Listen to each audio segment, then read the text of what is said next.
আচ্ছা তোমরাই বলো তো, সবসময় কি রেস্টুরেন্টে যাওয়া পসিবল হয়? হয় না। সারাদিন ডিউটির পর আর বাইরে যেতে একদমই ইচ্ছা করে না। আজ খুব খাস্তা কচুরি খেতে মন চাইছিল, তাই বাড়িতেই বানিয়ে ফেললাম দোকানের মতো খাস্তা কচুরি। খেতে কিন্তু অসাধারণ হয়েছিল, পুরো মনে হচ্ছিল যে দোকান থেকেই আমি খাচ্ছি। চলো তাহলে দেখে নিই কীভাবে বানালাম। ছোট্ট 2 কাপ মতো ময়দা নিয়ে নিয়েছিলাম। এরপর এর মধ্যে দিয়ে দিচ্ছি পরিমাণ মতো সামান্য লবণ, সামান্য গোটা জিরে আর সামান্য জোয়ান। এর মধ্যে দিয়ে দিচ্ছি 2 চামচ তেল। এরপর এটা বেশ ভালোভাবে ময়ান দিতে হবে। নাও এবার বেশ ভালোভাবে ময়ান দিয়ে নিই।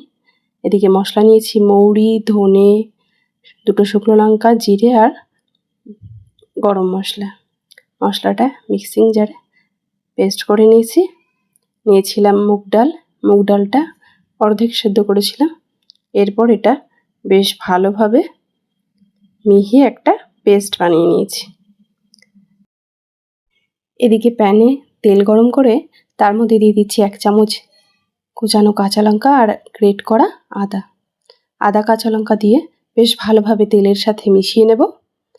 আদা কাঁচা লঙ্কা একটু ভাজা হয়ে গেলে এর মধ্যে দিয়ে দিচ্ছি মিক্সিতে গ্রাইন্ড করে রাখা মশলাটা। 2 চামচ মশলা দিয়েছি এর মধ্যে। মশলাটা বেশ ভালোভাবে তেলের সাথে মিশিয়ে নেব। এভাবে একটু মশলাটা নাড়াচাড়া করতে থাকলে মশলা থেকে দারুণ একটা স্মেল বেরোবে। আর তখনই আমি দিয়ে দিচ্ছি পেস্ট করে রাখা মুগ ডালটা দিয়ে বেশ কিছুক্ষণ ধরে নাড়াচাড়া করব। এর মধ্যে দিয়ে দিচ্ছি পরিমাণ মতো লবণ, হলুদ গুঁড়ো আর কাশ্মীরি লঙ্কার গুঁড়ো। এই সমস্ত মশলা বেশ ভালোভাবে মিশিয়ে এরকম শুকনো একটা মিশ্রণ তৈরি হবে। এর মধ্যে বাইন্ডিংয়ের জন্য দিয়ে দিয়েছি সামান্য পরিমাণ ছাতু দিয়ে এভাবে মিশিয়ে আমি একটা পুর তৈরি করে নিয়েছি কচুরির জন্য। এরপর ময়দাটা মেখে পুর তৈরি যতক্ষণ করছিলাম ততক্ষণে রেস্টে রেখেছিলাম। এরপর 4টে লেচি করে নিয়েছি। এরপর 2 হাতের সাহায্যে এভাবে একটা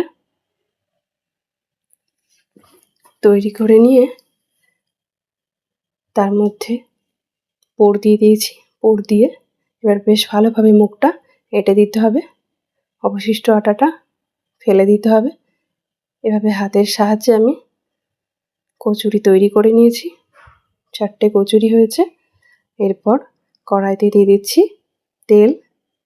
কড়াইতে একটু বেশি করেই তেল দিতে হবে।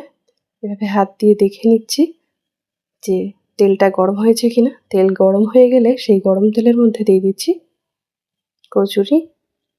কচুরিটা এভাবে বেশ ভালোভাবে ওপর থেকে তেল দিয়ে দিতে হবে। আর কচুরিটা বেশ ঘন ঘন নাড়তে থাকতে হবে। এভাবে একটু লালচে হয়ে গেলেই তুলে নিচ্ছি। কচুরিগুলো একে একে প্রত্যেকটা ভেজে নিয়েছিলাম। এরপর শুধু কচুরি তো খাওয়া যাবে না, এই জন্য একটা প্যানে তেল দিয়ে তার মধ্যে টমেটো পেস্ট করে রাখা টমেটোটা দিয়ে দিয়েছিলাম। দিয়ে দিয়েছি চিনি। এর মধ্যে কালারের জন্য দিয়ে দিয়েছি কাশ্মীরি লঙ্কার গুঁড়ো। বেশ ভালোভাবে এভাবে খানিকক্ষণ ধরে নাড়াচাড়া করতে থাকতে হবে। 1 চিমটি লবণও দিয়ে দিয়েছি টেস্টের জন্য। এইভাবে করে নাড়াচাড়া করে 2 থেকে 3 মিনিটের মধ্যেই তৈরি হয়ে যাবে এই দারুণ টেস্টি একটা চাটনি। এরপর আর কি, এখন আর তর সইবে না খাওয়ার জন্য। একে একে চাটনি নিয়ে নিয়েছি, এবার শুধু খাওয়ার পালা। খেতে কিন্তু অসাধারণ হয়েছিল। রেসিপিটা কেমন লাগলো জানাতে কিন্তু একদম ভুল করবেন না।